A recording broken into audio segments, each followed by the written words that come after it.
I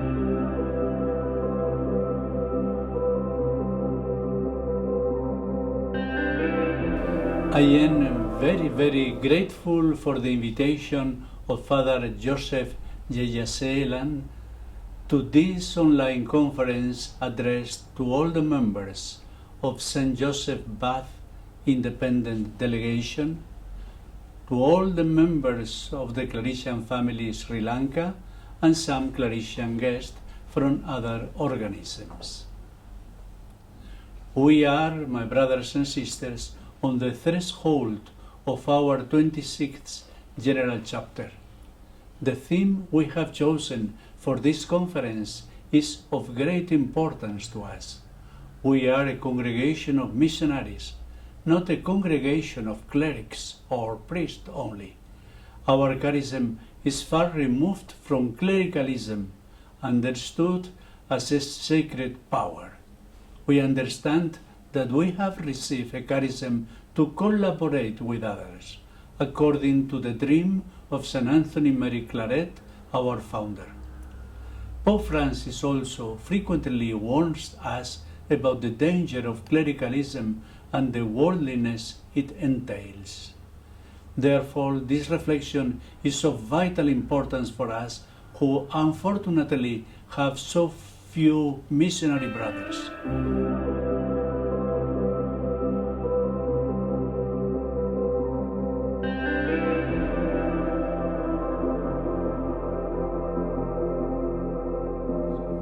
The topic I have chosen is Consecrated Lives Collaborative Ministry within the Ecology of Mission. Ecology of mission is an expression that leads us to understand mission as an ecosystem in which we find mission in different layers and levels, but all of them in mutual interconnection. One aspect of this ecosystem is the topic of my conference, collaborative ministry. The key to understand this topic is a very important sentence of the Second Vatican Council in the Decree Apostolica Actuositatem on the apostolate of the laity. Mission is one. The ministries are many. Unitas missionis, pluralitas autem ministerii. I would like to present my conference in 4 steps. First, the meaning, the challenge, why collaborative ministry. Second, the matrix, Missio Dei and the ecology of mission. Third, the dynamic, ministerial functions of different members in the same body of Jesus. And fourth, the praxis, shared mission, skills for collaborative ministry in the consecrated life.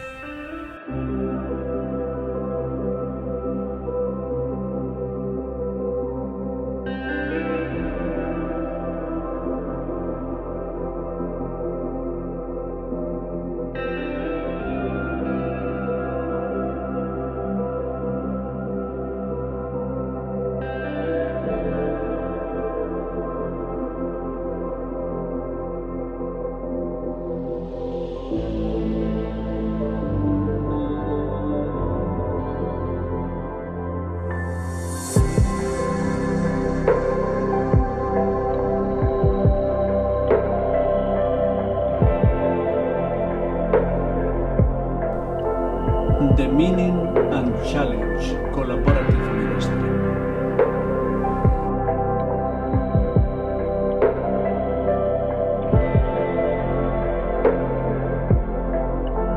Collaborative ministry is a term that has grown in use and recognition in different parts of the Church. Over the past 20 or 30 years, some writers from different Christian denominations have reflected on collaborative ministry. It is a concept in evolution. Other terms are used for the same idea: total ministry, local shared ministry, every member ministry, shared mission. Collaboration, the meaning.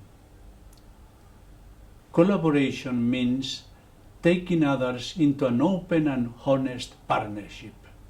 There is collaboration where people and groups cooperate, share strengths and weaknesses, and work towards a common good, where clergy, consecrated life, male and female, and lay people of the local and global church work together as Christian ministers, each in their own right, being mutually supportive and acting in fellowship with the wider church. Nowadays, we can identify three different approaches to ministry. First, the ordained minister is the sole minister, and the people are the recipients of that ministry. Ministry in the Catholic Church has been closely identified with the ordained ministry. This traditional model is still the dominant paradigm. It is not the same to work with than to work for someone in a hierarchical relationship. Second, help and delegation. The distinction between delegation and collaboration is not always appreciated. In delegation, there is no mutuality and no partnership. Third, collaborative ministry. In collaboration, we work with different people. We create a climate of mutual feedback and open communication. We do not give a clear role to boundaries. Collaborative ministry is not only confined to ministry teams inside the Catholic Church. A broader understanding of mission leads us to collaborative working with churches of other denominations, other religions, and even with agencies outside the Church. Collaboration is a concern not only in the Church, but also in current political thought. The main challenge, theological and practical. In spite of this, our communities have to face not only practical but also theoretical, theological difficulties. There are some deeper problems that have an impact upon the present state of mutual relationship in the Church of God. We all, the baptized people, are the laws of God, the people of God. We all are members of the body of Jesus in vital interconnection. We have to face our difficulties in collaboration from this fundamental perspective. In our congregation, we are increasingly aware of the implications of the ecclesiology of communion and mission. Shared charism, shared mission are the names of this new awareness. We have to recognize that people of other forms of Christian life feel called to share our Claretian charism. We are open to collaborative ministry. However, there is a core issue that needs to be clarified. How to understand ordained ministry? It is a ministry that affects our being or simply our function. It is an ontological or a functional ministry.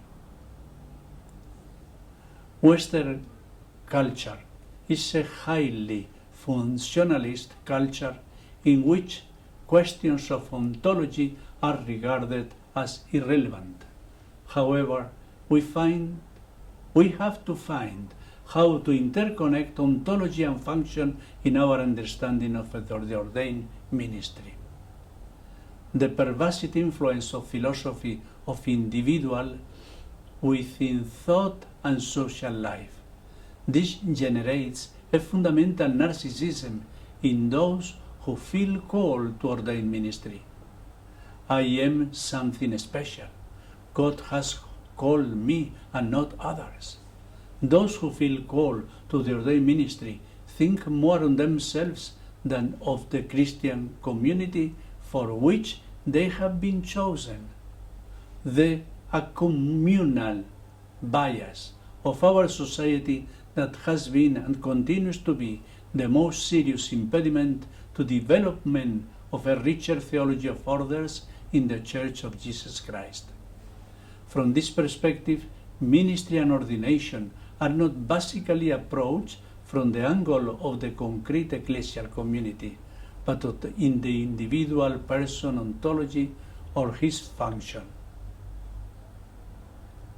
When ordained ministers operate out of a clerical and individualistic paradigm, too much energy is consumed defending privileged positions instead of undertaking new programs at the service of humanity. In the past times, the relationship of consecrated life with the laity was not easy. Our consciousness of spiritual superiority has created a hierarchical relation. Lay people became our servants, but not our partners. A new kind of clericalism was instilled in us. We have to confess how poorly our formation and education has insisted in acquiring habits for collaborative practices among all of us, clergy, religious, and lay people. A truly collaborative approach to ministry seems to require something of us in our minds and in our practices. Collaborative ministry is not an easy issue. We are called to change our mission and our ministry's paradigms. The second part, the Matrix Missio Dei and the ecology of mission.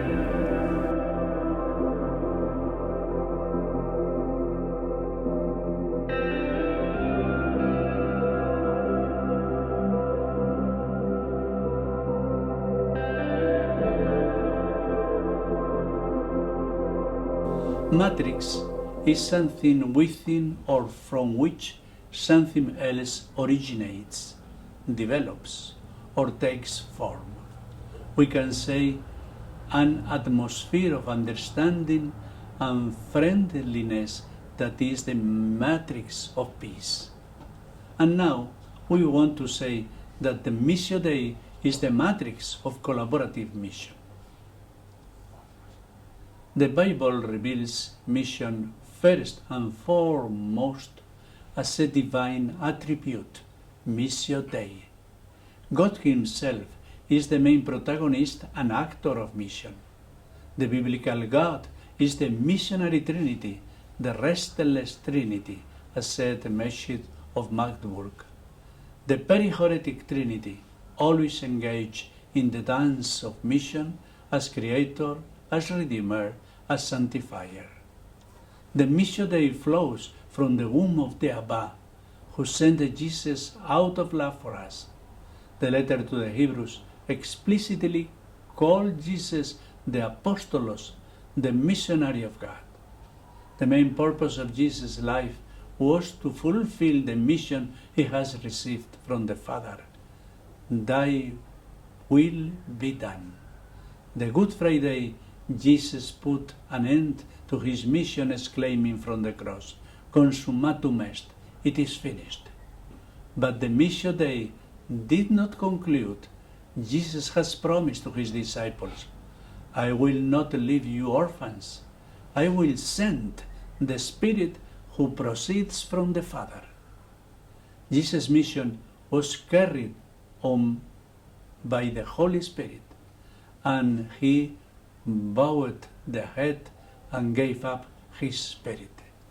He breathed on them and said to them, receive the Holy Spirit.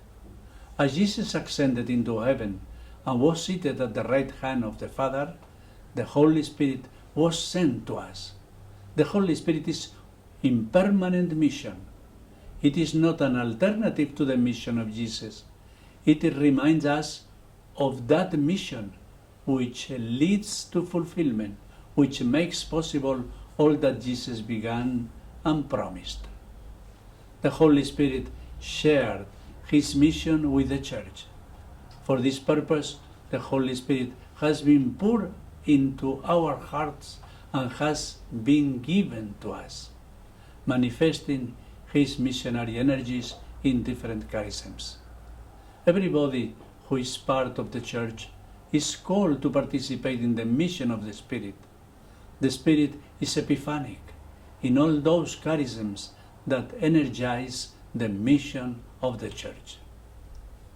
Mission has not to be identified with the work we do. Mission is above all what God Himself does. The Mission Day. Mission is a movement coming from heaven to the earth, to humanity, in which we are called to participate. Only this mission, so understood, is the matrix of all the Christian ministries. It creates an ecosystem in which collaborative ministry takes place. Collaboration in mission through a very different charisms and ministries is not easy. It requires a lot of spiritual maturity and a deeper sense of being members of the mystical body of Jesus, a holistic awareness of belonging to a cosmos in which everything must be interconnected. The Trinitarian language of collaborative ministry. The mission of the Spirit is accomplished through a huge number of missionary ministries and collaborators.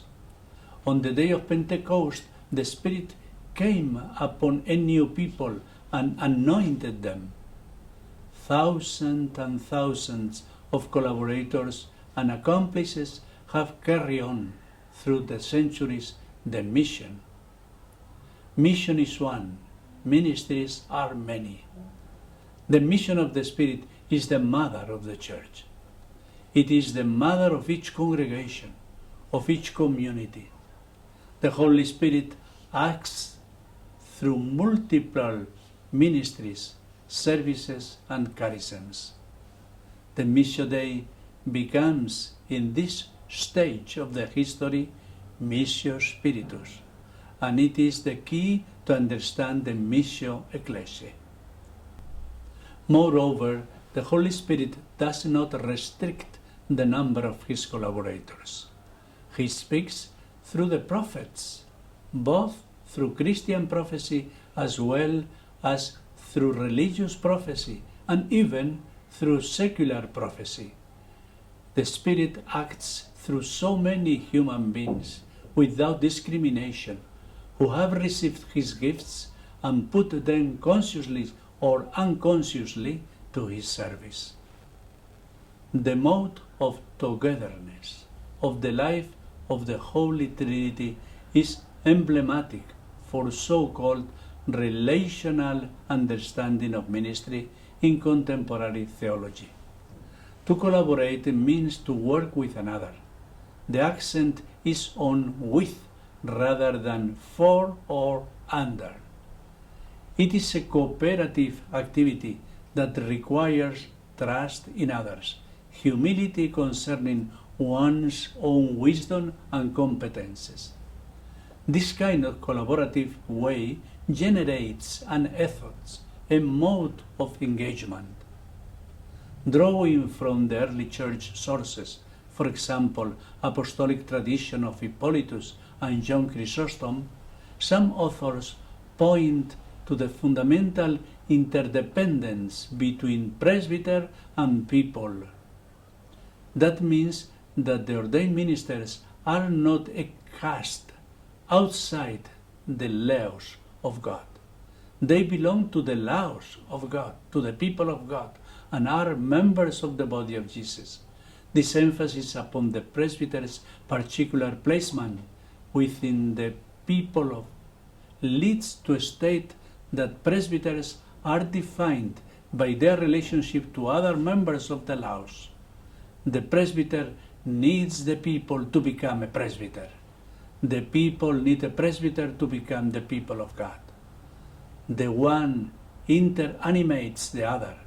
It is necessary to establish a dynamic of reciprocity.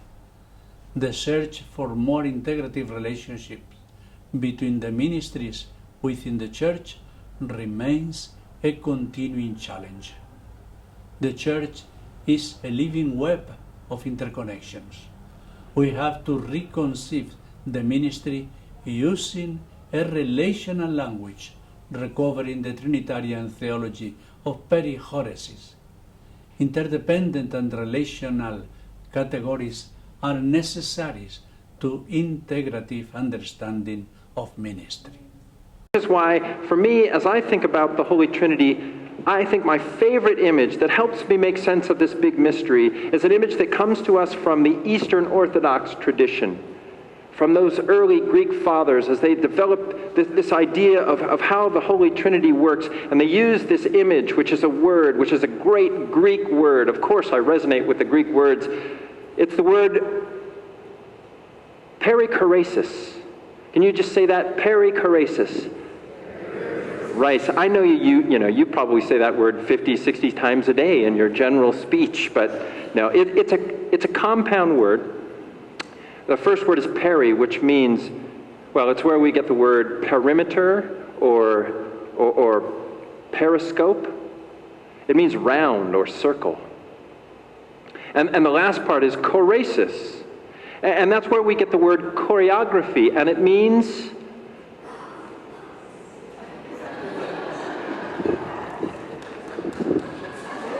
thank you, people. Oh, yes, yes. To put down my hat there. Yes. At the 8 o'clock service, I showed how we danced in the early 80s. It was awful. Yeah. I stopped doing that. It means what? To dance. Right? And it's this image, this circle dance. Now, we don't really, in this American culture, we've kind of blended all these other cultures, and kind of we lost this idea that that's what people do when they get together to celebrate. They dance in circles, right? But many cultures still do, right? The Hebrew culture, Hava, Nagila, Hava. Yeah, okay, come on, people, that's good. The Greek culture, Scottish people, they dance in a circle, and that to me is such a wonderful image of the way the Holy Trinity works. Before there was time, there was a dance.